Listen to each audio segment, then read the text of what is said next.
Hi, this is Ben Hermann again with Grace Technologies, Automation Fair in Chicago. We have a new product here for you for continuous temperature monitoring. So if you ever have any hotspot issues in your power distribution equipment, low voltage switchgear, MCCs, PDUs, this is a great solution to give you 24/7, 365 days a year information to make sure your equipment is not getting a hotspot inside to avoid an arc flash.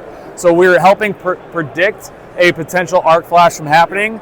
As you see, we have an HMI up front, but our module is right inside here where it's doing temperature monitoring on line and load of each phase, 24/7, 365, where you can set up alarming protocol to your PLC SCADA system to get any issues inside of your equipment, any warnings.